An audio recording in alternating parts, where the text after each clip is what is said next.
اور جمعے کے دن سب سے عام جو چیز ہے یہ خطبہ ہے۔ اللہ کے نبی صلی اللہ علیہ وسلم جمعے کو خطبہ دیتے تھے۔ اس خطبے کا سننے کا ثواب 2 رکعت نماز پڑھنے کے برابر ہے۔ 4 رکعت ہوتی ہے نا ظہر میں، اب ہم 2 رکعت پڑھیں گے، تو 2 رکعت تو جماعت سے ہو رہی ہیں اور 2 رکعت کا ثواب یہ خطبہ ہے۔ حضرت عبداللہ ابن مسعود رضی اللہ تعالیٰ عنہ نے اللہ کے رسول صلی اللہ علیہ وسلم سے پوچھا، یا رسول اللہ صلی اللہ علیہ وسلم سب سے افضل عمل کون سا ہے؟ تو آپ صلی اللہ علیہ وسلم نے فرمایا وقت پر نماز پڑھنا۔ وقت پر بہت سے لوگ ٹال مٹول کر اور سستی کے ساتھ جب وقت بالکل تنگ ہو جاتا ہے تب نماز پڑھتے ہیں۔ نماز اپنے وقت پر پڑھی جائے یہی بہتر ہے۔ اللہ کے رسول صلی اللہ علیہ وسلم نے فرمایا میری آنکھوں کی ٹھنڈک نماز ہے، اور فرمایا نماز جنت کی کنجی ہے، اور یہ بھی فرمایا قیامت کے دن سب سے پہلے نماز کا حساب ہوگا۔ اگر نماز ہماری اچھی نکلے گی تو باقی عمل بھی ہمارے ٹھیک نکلیں گے، اگر ہماری نماز ٹھیک نہیں ہوئی تو باقی عمل بھی ہمارے خراب ہوں گے۔ اس لیے نماز کو وقت پر پڑھیں۔ جتنے احکامات آئے آسمان سے سب اللہ نے فرشتوں کے ذریعے زمین پر بھیجے، لیکن جب اللہ نے نماز عطا فرمائی امت کو تو اللہ تبارک و تعالیٰ نے اپنے نبی کو پھر آسمانوں پر بلایا اور پھر یہ 5 نمازیں دی، اور یہ بھی فرمایا کہ نماز 5 ہیں، لیکن آپ کی امت اگر ان 5 نمازوں کو وقت کی پابندی کے ساتھ جماعت سے پڑھے گی تو میں اس کو 50 وقت کی نمازوں کے برابر ثواب عطا فرماؤں گا۔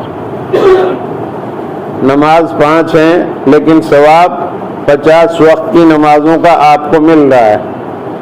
کوئی امت، کوئی انسان ایسا نہیں جو نماز نہ پڑھتا ہو۔ پچھلی امتوں میں بھی نماز تھی۔ نماز کے بغیر نہ کوئی متقی ہو سکتا، نہ پرہیزگار ہو سکتا، نہ کوئی درویش بن سکتا، نہ ولی بن سکتا، نہ اللہ کے قریب اس کو مرتبہ مل سکتا۔ نماز جب آپ صلی اللہ علیہ وسلم بالکل دنیا سے جانے والے ہیں اور تھوڑا وقت آپ کی زندگی کا باقی ہے، بے ہوشی اور غشی کی حالت میں ہے، تب بھی آپ کو 2 صحابہ دونوں طرف سے پکڑ کر مسجد نبوی میں لا رہے ہیں اور آپ جو ہے نماز میں شامل ہو رہے ہیں۔ نوجوان بچوں، مسجدیں آباد نہیں ہیں، آج چوک چوراہے ہوٹل سب آباد ہیں، بال بنانے والی دکانیں آباد ہیں، چوکوں پہ لوگ کھڑے ہوئے ہیں، ان کا وقت وہاں گزر رہا ہے۔ مسجدیں خالی ہیں، ویران ہیں، مسجد میں 5 منٹ ٹھہرنے کے لیے تیار نہیں۔ عصر کی نماز کے بعد 5 منٹ پڑھتا ہوں میں حدیث، لوگ اٹھ کر جانے لگتے ہیں، وقت نہیں ہے۔ وقت تو جب ہی نکلے گا جب آدمی چارپائی پہ لیٹ جائے گا، فرشتہ آ گیا۔ اب وقت ہی وقت ہے، پڑا رہو قبر میں، قبرستان کے چکر لگاؤ، ہزاروں مردہ پڑے ہوئے ملیں گے، ہزاروں قبریں ہیں۔ آج موقع ہے، کل موقع نہیں ملے گا۔ اس لیے اللہ کے رسول صلی اللہ علیہ وسلم سے پوچھا گیا کہ سب سے اہم عمل کون سا ہے، سب سے افضل عمل کون سا؟ آپ نے فرمایا نماز۔ حضرت علی سے آپ نے فرمایا کہ ایک نماز جب اس کا وقت آ جائے اس کو فوراً ادا کرو۔ حضرت علی کو تاکید فرمائی آپ صلی اللہ علیہ وسلم نے کہ نماز کا وقت جیسے ہی ہو جائے فوراً اس کو ادا کرو۔ تو نماز میں ٹال مٹول کرنا، کسمساتے ہوئے مسجدوں میں داخل ہونا، یہ غیر مناسب بات ہے۔ آپ تیاری کیجیے نماز کی، نماز سے پہلے اور اذان سے پہلے آ کر صف میں بیٹھنے کی کوشش کیجیے۔ نمازی تو وہی ہے جو اذان سنتے ہی تڑپ جائے کہ مجھے اب مسجد جانا ہے، نماز پڑھنی ہے۔ بڑھاپے میں تو متقی ہو جاتا ہے بھیڑیا بھی، जवानी में नमाज पढ़ो। फिर पूछा हजरत अब्दुल्लाह इब्न मसूद रदी अल्लाह ताला अन्हु ने, उसके बाद कौन सा अमल है? तो अल्लाह के रसूल ने फरमाया उसके बाद जो है माँ बाप की खिदमत करना, माँ बाप के साथ अच्छा सलूक करना। अल्लाह के रसूल सल्लल्लाहु अलैहि वसल्लम ने माँ के कदमों के नीचे लाकर जन्नत को डाल दिया। फरमाया अगर तुमने अपनी माँ को राजी कर लिया तो तुम्हारे जन्नत तुम्हारी माँ के कदमों के नीचे है। एक आदमी हज करने के लिए जाता है 5.5 लाख और 6 लाख रुपए लगाकर, और कोई आदमी नहीं कह सकता कि इसका हज कबूल हो गया।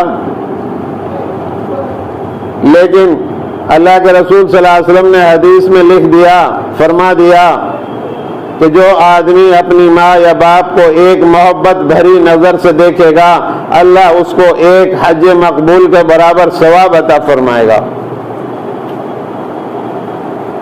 माँ के कदमों के नीचे जन्नत है, बाप जन्नत का दरवाजा है। माँ बाप राजी हैं, अल्लाह राजी है। माँ बाप नाराज हैं तो अल्लाह भी नाराज है। मेरे भाइयों,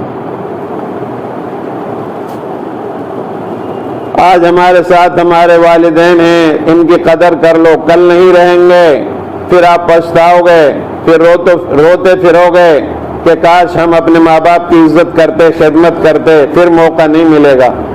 नौजवान बच्चों, बीवी मर जाती है तो दूसरी हो जाती है, दूसरी कर लो, लेकिन माँ मर गई तो दूसरी नहीं, बाप मर गया तो दूसरा बाप पैदा नहीं हो सकता। माँ बाप के सामने अपनी आवाज को ऊंची ना करो।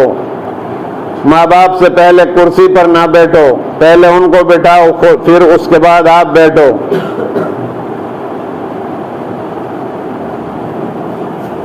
मेरे भाइयों, जितने भी औलिया अल्लाह बने हैं, ये सब माँ बाप की खिदमत करने की वजह से, उनकी दुआओं की बरकत से बने हैं।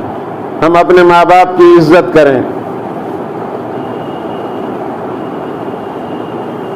अल्लाह के रसूल सल्लल्लाहु अलैहि वसल्लम ने फरमाया था, काश मेरी माँ जिंदा होती तो मैं बताता तुम्हें किस तरह इज्जत करते हैं माँ की। और मैं असर ईशा की नमाज, जो बहुत मुश्किल होती है, नींद का खुमार होता है काम काज करने वालों के लिए, जो दिन भर थकान होती है, ईशा उनके लिए बहुत भारी होती है। क्योंकि मैं ईशा की नमाज पढ़ रहा होता, सूरह फातिहा भी पढ़ रहा होता, और मेरे हुजरे का दरवाजा उधर से खुलता और मेरी माँ मुझे पुकारती है, मोहम्मद मोहम्मद। तो मैं नमाज को तर्क कर देता और अल्लाह से कहता है, अल्लाह तुझे तो बाद में राजी कर लूंगा, पहले मैं अपनी माँ की बात सुन लूं, उसको राजी कर लूं। तो बड़ों की इज्जत करना सीखो मेरे बच्चों। जो आदमी किसी बूढ़े आदमी की इज्जत करेगा, हदीस में आता है, अल्लाह के रसूल की सही हदीस है, जो आदमी बड़े उम्र के आदमी की इज्जत करता है, बूढ़े आदमी को सलाम करता है, तो इस नौजवान को भी अल्लाह लंबी उम्र देगा, बुढ़ापा देगा, और फिर इसकी बुढ़ापे में एक नौजवान को अल्लाह खड़ा करेगा जो इसकी ताजीम करेगा, इसको सलाम करेगा। करो मेहरबानी तुम अहले ज़मीं पर, खुदा मेहरबान होगा अर्शे बरी पर। उसने सुलूक करें सब लोगों से, बड़ों का इकराम, छोटों पर रहम, माँ बाप की फर्माबरदारी, पड़ोसियों के साथ अच्छा सुलूक। पड़ोसियों के साथ हमारे ताल्लुकात बेहतर नहीं है, ये गलत बात है। एक साहब ने पूछा, या रसूलुल्लाह सल्लल्लाहु अलैहि वसल्लम मुझे कैसे पता चलेगा कि मैं अच्छा आदमी हूँ? आपने फरमाया, अगर तेरे पड़ोसी तेरे अच्छाई की गवाही दे रहे हैं तो समझ लो तू अच्छा आदमी है। पड़ोसियों के बहुत हुकूक बयान किया हदीस के अंदर। एक सीट का पड़ोसी है जो आर्जी पड़ोसी है, आप सीट पर बैठे हैं ट्रेन में या हवाई जहाज में या टैक्सी के अंदर, चाहे वो आर्जी है लेकिन वो पड़ोसी है। आपने खाना खा रहे हैं तो ट्रेन में चलते चलते तो पड़ोसी को दावत दो, चाय पी रहे हैं तो शरीक कर लो। सीट पे लोग, आपकी सीट मिली हुई है, लोग खड़े हुए हैं, ज़ईफ आदमी, थोड़ा सा आप खिसक जाओ, जगह दे दो, दिलों में जगह बनेगी लोगों की। آپ کے لیے. آپ کی بھی اللہ کہیں ایسی جگہ مدد کرے گا اگر آپ لوگوں کی مدد کرو گے. تیسری بات پوچھی یا رسول اللہ صلی اللہ علیہ وسلم اس کے بعد کون سا عمل ہے؟